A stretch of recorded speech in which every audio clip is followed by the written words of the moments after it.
Bismillahirrahmanirrahim. Assalamualaikum warahmatullahi wabarakatuh. Hai teman-teman psikologi A. Kami dari kelompok 2 psikologi abnormal akan memaparkan hasil dari diskusi kami atau makalah kami, yaitu tentang gangguan identitas gender dan gangguan psikoseksual. Nah, teman-teman semua, pada kesempatan kali ini saya Husni Safitri akan membahas tentang perbedaan jenis kelamin berkaitan dengan seksual. Nah, jenis kelamin atau seks itu adalah perbedaan antara perempuan dengan laki-laki secara biologis sejak ia menjadi bayi. Seks itu berkaitan dengan tubuh laki-laki dan perempuan, di mana laki-laki itu memproduksi sperma, sedangkan perempuan menghasilkan sel telur. Dan secara biologis itu perempuan mampu menstruasi, hamil, dan menyusui. Perbedaan biologis dan fungsi biologis laki-laki dan perempuan itu tidak dapat dipertukarkan di antara keduanya, dan fungsinya pun tetap dan laki-laki ataupun perempuan pada segala ras yang ada di muka bumi ini. Nah, secara umum, seks digunakan untuk mengidentifikasi perbedaan laki-laki dan perempuan dari segi anatomi biologis, sedang gender lebih banyak berkonsentrasi kepada aspek sosial, budaya, dan aspek-aspek non-biologis lainnya. Seksualitas itu dipandang sebagai suatu yang tidak berubah atau externally unchanging, asosial, dan transhistoris. Nah, seksualitas dianggap tidak ada hubungannya dengan sejarah dan perubahan sosial karena ia bersumber pada hormon, psike, dan hukum Tuhan.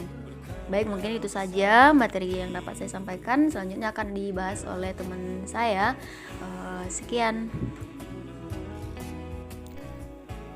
Saya Aisyah Smita dengan NIM 1930306009 akan melanjutkan materi yang kedua, yaitu tentang gangguan seksual. Seksual merupakan salah satu ranah yang paling privat dalam kehidupan sehari-hari.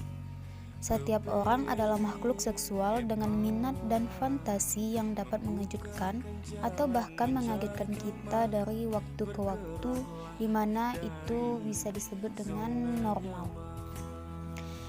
Namun, ketika fantasi atau hasrat tersebut mulai membahayakan diri kita sendiri, bahkan membahayakan orang lain, dan maka dapat dikategorikan dalam abnormal. Baik, hanya itu yang dapat saya sampaikan. Assalamualaikum warahmatullahi wabarakatuh. Baik, saya akan melanjutkan materi saya, yaitu bagian gangguan identitas gender. Gangguan identitas gender adalah bagaimana seseorang merasa bahwa ia adalah seorang pria atau wanita, di mana terjadi konflik antara anatomi gender seseorang dengan identitas gendernya.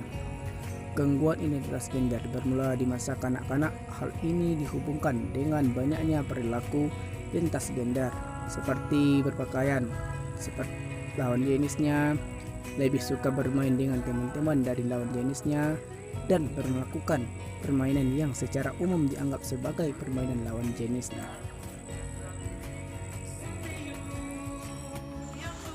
Baik, saya Andri Mulia. Saya akan melanjutkan materi selanjutnya, yaitu antara kriteria gangguan identitas gender menurut DSM-4.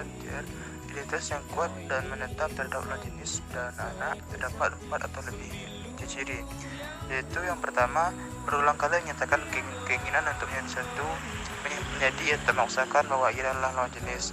Yang kedua, lebih suka memakai pakaian lawan jenis. Yang ketiga, lebih suka berperan sebagai lawan jenis dalam bermain atau terus-menerus berfantasi menjadi lawan jenis.